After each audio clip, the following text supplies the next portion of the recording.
दोस्तों आज के वीडियो में हम बात करेंगे oil marketing company Indian oil corporation के बारे में यानी कि आईओसी के बारे में। दोस्तों हम सभी जानते हैं कि यह कंपनी भारत की सबसे बड़ी ऑयल मार्केटिंग कंपनी है यानी कि भारत में oil marketing network oil filling station सबसे ज़्यादा इस कंपनी के पास हैं।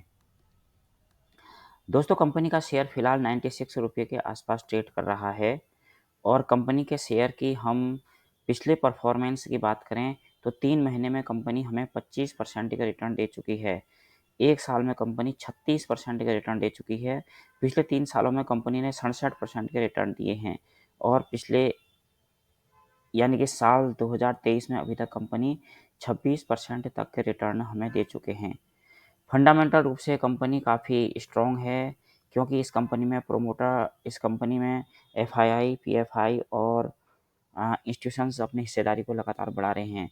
कंपनी के शेयर में ऊपर की तरफ स्ट्रॉन्ग मोमेंटम बना बना हुआ है और कंपनी जो है ज़ीरो प्रोमोटर प्लेज वाली कंपनी है, ये बात हम ऑलरेडी जानते हैं। तो इसके अलावा कंपनी के शेयर की हम जो है 2 तरह से कंपनी का शेयर चर्चा में आया हुआ है। एक तो डिविडेंड की खबरों को लेकर और दूसरा राइट इश्यू को लेकर। ये दोनों खबरें जो हैं पिछले हफ्ते की तरफ से हैं। वीडियो में आगे हम इस बात की डिटेल में चर्चा करेंगे, लेकिन इससे पहले हम इस बात की चर्चा कर लेते हैं कि कंपनी में जो है शेयर्स में कौन-कौन से प्रभाव हैं, क्या रेजिस्टेंस है, जो इसमें इम्पैक्ट डाल सकते हैं। कंपनी का शेयर 96 रुपीज़ के आसपास ट्रेड कर रहा है, तो फिलहाल इसमें जो 97, 96 98 के आसपास जो है इस पर रेजिस्टेंस है और सपोर्ट की बात करें 93, 95 इस तरह से एक-एक रुपये नीचे के पर इसके सपोर्ट है, यानी कि काफ़ी नज़दीक दूर सपोर्ट भी है, रेजिस्टेंस भी है और ये शेयर इसी तरह से बढ़ता है, 1 रुपये, 2 रुपये इसी तरह से शेयर बढ़ता है, तो इसी तरह से इसमें सपोर्ट और रेजिस्टेंस भी काम करते हैं। लेकिन कंपनी का शेयर लॉन्ग टर्म इन्वेस्टर्स के लिए अगर देखें तो 90 रुपये तक भी जा सकता है। इसमें अगर ज़ाहिर है कंपनी का शेयर के बाकी फंडामेंटल तो मजबूत है, क्वार्टर ऑन क्वार्टर बेसिस पर कंपनी जो है अच्छा परफॉर्मेंस भी कर रही है। लेकिन इस कंपनी में जो सबसे ज़्यादा कंपनी की चाल को इफ़ेक्ट करता है वो है क्रूड ऑयल के प्राइस। क्रूड ऑयल के प्राइस अगर ऊपर की तरफ जाते हैं तो कंपनी का शेयर नीचे आ जाता है। कंपनी का शेयर अगर अगर क्रूड ऑयल के प्राइस बढ़ते हैं नहीं कम होते हैं तभी क्रूड ऑयल का प्राइस ऊपर की तरफ जाता है। तभी कंपनी का शेयर जो है ऊपर की तरफ जाता है। तो हम ये कह सकते हैं कि कंपनी का शेयर पर फिलहाल क्रूड ऑयल की जो है एक रेंज में ट्रेड कर रहा है। इसलिए कंपनी जो है काफ़ी ज़्यादा इन्वेस्ट करना इस कंपनी पर सही रहता है।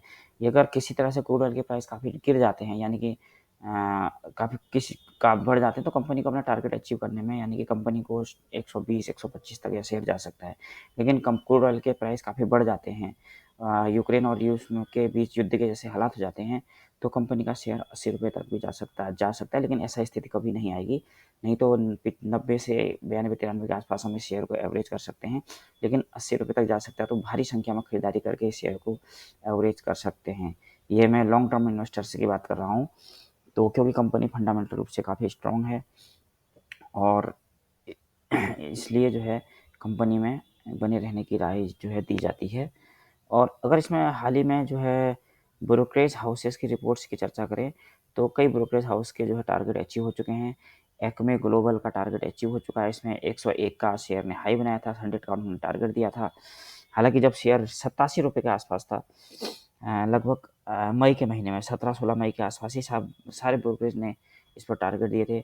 शेर खान ने 100 रुपये का टारगेट दिया था, वो अचीव हो चुका है। मोतीलाल ओसवाल ने 105 का टारगेट दिया था इसी तारीख को, वो अचीव होना बाकी है। और सबसे बड़ा प्रभुदास लीलाधर ने 125 रुपये का टारगेट दिया था 17 मई की रिपोर्ट में। ये तो इसलिए जो है अभी इसको अचीव होना बाकी है। तो ज़ाहिर है क्रूड ऑयल के प्राइस अगर स्टेबल रहते हैं तो धीरे-धीरे करके ये टारगेट भी अचीव हो जाएगा। लेकिन क्रूड ऑयल के प्राइस बढ़ते हैं तो इसमें जो है टारगेट अचीव होने में थोड़ा इसमें शेयर में को टाइम लगेगा। तो लेकिन शेयर की आज हम चर्चा साथियों लेकिन शेयर में इन्वेस्टमेंट की राय हम पिछले हफ्ते की 2 खबरों को लेकर आपको दे रहे हैं। ये शेयर एक तो जैसा कि हमने वीडियो के स्टार्टिंग में बताया था कि कंपनी ने अपने एक राइट इश्यू लेकर आने वाली है। यह कंपनी ने इसके बारे में हालाँकि अभी कोई जानकारी नहीं दी है कि इसका इश्यू प्राइस क्या होगा, इसकी रिकॉर्ड डेट क्या होगी। इसको लेकर बाकी इन्वेस्टर्स को बाद में जानकारी दी जाएगी। लेकिन इसमें जो है एक दूसरी खबर है डिविडेंड को लेकर। ₹3 प्रति शेयर का डिविडेंड कंपनी देने जा रही है। कंपनी का कहना है कि इसकी रिकॉर्ड डेट 28 जुलाई तक रहेगी। तो यानी कि 28 जुलाई 2023 तक यह शेयर आपके डीमैट में होना चाहिए। इसको लेकर कंपनी ने अनाउंसमेंट बहुत क्लियर कर दिया है। तो डिविडेंड को लेकर भी यह शेयर निवेशकों के रडार पर तो रहने वाला है और ₹100 का शेयर है, 3% का डिविडेंड हो गया, ज़ाहिर-सी बात है। तो इसलिए हम यह कंपनी आपके रडार पर अवश्य रहनी चाहिए। साथियों, हम आपको डिस्क्लेमर दे देते हैं कि इस कंपनी में शेयर या की खरीदारी या बिकवाली की हमारी कोई राय नहीं है। यह फैसला आपका इंडिपेंडेंट रूप से होना चाहिए, क्योंकि अपने निवेश का आपका पैसा है और अपने वित्तीय सलाहकार या ब्रोकर की राय से आप इसमें निवेश कर सकते हैं। वीडियो को अंतिम समय तक देखने के लिए बहुत-बहुत धन्यवाद।